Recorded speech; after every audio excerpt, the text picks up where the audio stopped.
Hey everyone, welcome back to First-Hand Globetrotting.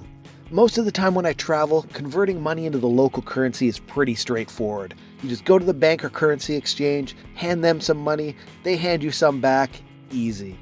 I mean, it's pretty standard stuff, right? If you've traveled internationally, you've probably converted money dozens of times. You probably have a whole pile of foreign money sitting in a drawer somewhere at your house. But when I landed in Argentina, I learned that exchanging money there was a whole different story. I thought it was pretty cool and interesting, so I wanted to tell you all about it. First, a little backstory. Argentina had been having some real ups and downs with its economy, a bit of a roller coaster and lots of inflation. So you had a lot, and I mean a lot of people there who didn't want anything to do with the Argentine peso because of all of that inflation. It was losing money faster than they could earn it. So instead of saving their money in pesos, they'd convert it to US dollars, euros, whatever other major international currency they could get their hands on. Well, the government really didn't like that. Kind of embarrassing when your citizens don't want your country's money, right? So they put in laws that the citizens couldn't convert their money. They wanted to force everyone to keep their money in pesos. So that's the backstory. It's kind of weird, but it wasn't all that new to me. I've been in a few countries before where currency exchanges are highly restricted. Here's where it got really interesting though. As you'd expect, a few pesky regulations didn't really stop the people from wanting to cash out their pesos. And if they couldn't buy foreign currency at a bank, well, why not just buy it from all the tourists who come to Argentina every year? As a tourist, I could head over to the ATM, pop in my card, take out some pesos at the official exchange rate, just like just about every other country I go to. But the people of Argentina obviously wanted my money more than the banks, because there was this second rate, the blue rate, the black market rate, that you could get for your cash.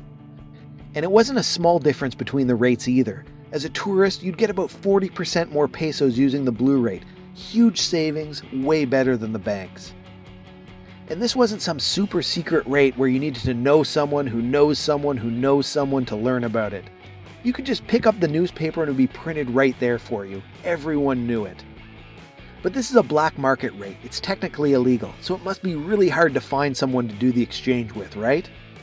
Nope, not at all. In Buenos Aires, you could walk down any tourist area and come across dozens of people yelling, "Cambio, cambio, change, change," offering to exchange your money for you. I'm not even exaggerating. On Florida Street, which is a popular area with tourists, almost every 15 or 20 feet, you'd have a person there. They were everywhere and not hiding at all.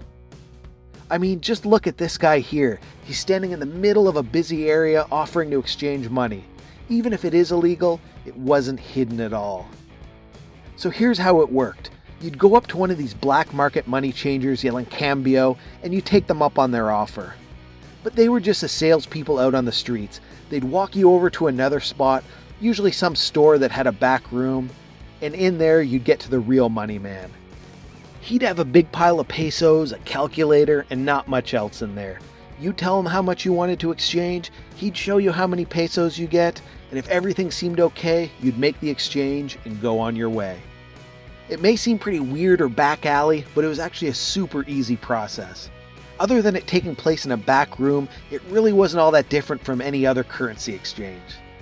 And that was the really cool thing about it. Even though these were black market exchanges, it really wasn't hidden at all, with all these salespeople on the streets trying to get business from just about every tourist in the city. But if you're going to Argentina and were hoping to get in on some black market money exchanges, you're probably out of luck. Recently, the government removed the law that prevented people from buying foreign money.